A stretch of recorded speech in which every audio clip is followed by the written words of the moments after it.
Welcome to the Neurokrish Immersion. We are in the Many Faces of Freedom, Season 2, and in this episode, we consider Sri Ramana Maharshi and his freedom through stillness and Vichara. Sri Ramana, he does represent to us the liberated archetype. It was a quiet afternoon in Madurai, an ordinary afternoon. A teenage boy sits alone in his uncle's house. Not ill, not doing any spiritual practice. And suddenly, without warning, a thought strikes him with absolute certainty. I am about to die.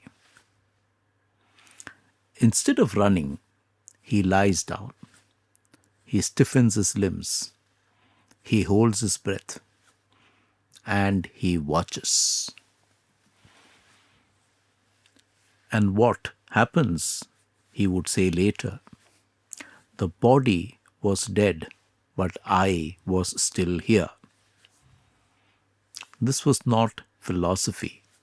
This was a direct perception, what he saw in that circumstance. What if death happens and the one you thought you were does not go with it, is the radical question that we have to ask ourselves. After that afternoon, Sri Ramana did not proclaim enlightenment. Nothing dramatic happened, yet everything changed. He simply lost interest in school, in ambition, in fear. Death had already happened. What was there to worry about? What was left? Years earlier, the name Arunachala had stirred him. He believed it was not a place, but a divine state. And when he learned one day that it actually existed on earth, he was stunned. 6 weeks after the death experience, he proclaimed, I am going in search of my father. And 54 years he remained at Arunachala. He would never leave. He would never leave the name that had always called him. At Arunachala, Sri Ramana did not become a teacher, certainly not in the first instance. Instead, he disappeared. He sat in underground vaults and caves. Insects ate into his flesh. He ignored hunger. He did not respond. Others fed him. They protected him. To modern eyes, this entire experience is frightening. For a clinician like me, it makes me think of catatonic states where people are still and inaccessible to the outside world. And it should make us very worried. But what happened? There was nothing romantic about this. It was not practice. It was a nervous system in which the self has collapsed and never rebooted. Some wonder whether Sri Ramana had seizures, whether he had a dissociative event. And I have addressed this in some detail in the podcast on seizures and spiritual seekers. These are legitimate questions.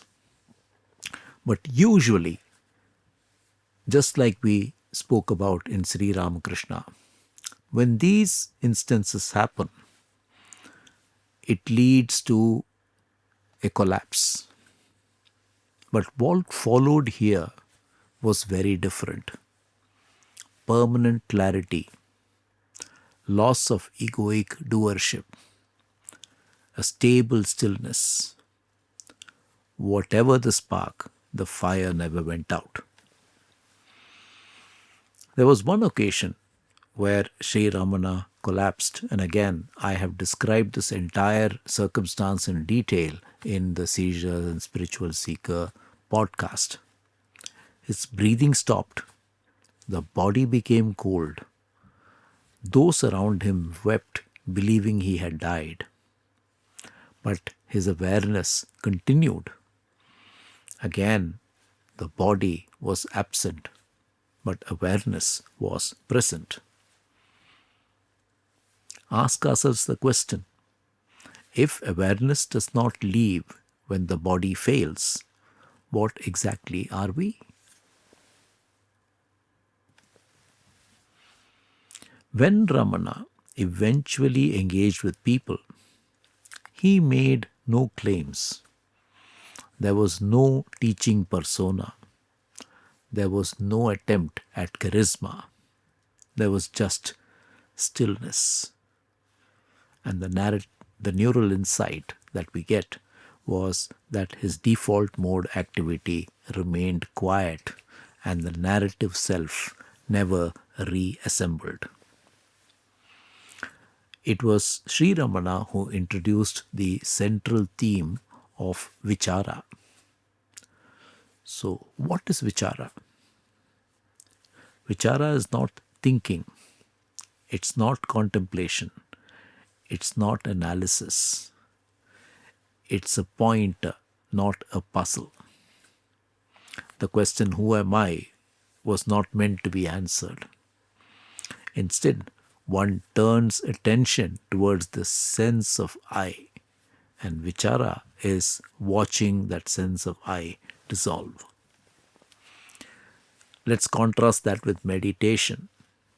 In meditation, we use effort. Vichara removes effort. Meditation cultivates a certain state of mind. Vichara reveals what remains. Meditation builds concentration. Vichara is what is revealed when states fall away. In meditation, we seek experiences. Vichara points to the experiencer. The method of achieving freedom, we've spoken about the Buddha in an earlier podcast, and we've spoken about meditation and the monk's brain in earlier podcasts.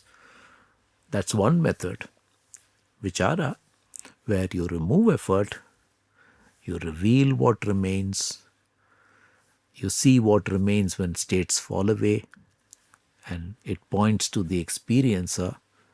That is another way of achieving freedom.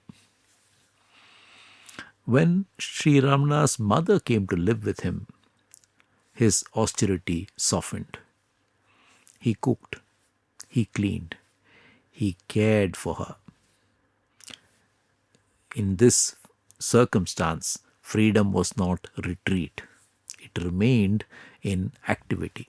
And I have spoken about in the past how mindfulness is not just inactivity or meditation. Mindfulness also exists in simple everyday activities that we practice.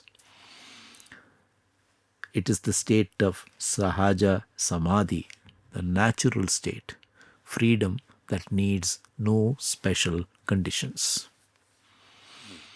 When people came to visit Sri Ramana, they expected teachings. What they encountered often was silence. Yet, it has been reported that in Sri Ramana's presence, thoughts slowed, anxiety softened. Freedom here was not taught, it was caught. Paul Brunton, the British journalist who introduced Sri Ramana to the West, wrote extensively about experiencing this transmission, how merely sitting in Sri Ramana's presence brought a natural quieting of the mind. Sri Ramana was affected by cancer, and when it came, he refused aggressive treatment. This body itself is a disease, is what he is reported to have said. And as devotees wept, he said gently, "Where could I go?" What Sri Ramana teaches us is that freedom may arise not through effort, not through surrender, not through longing, but when the self collapses and is never rebuilt. There are different paths, different nervous systems, but there's one freedom. The question is not which path is superior. The question is which doorway fits you. Are you seeking freedom?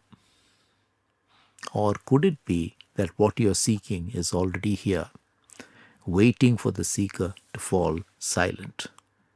Sri Ramana Maharshi represents the liberated archetype of freedom.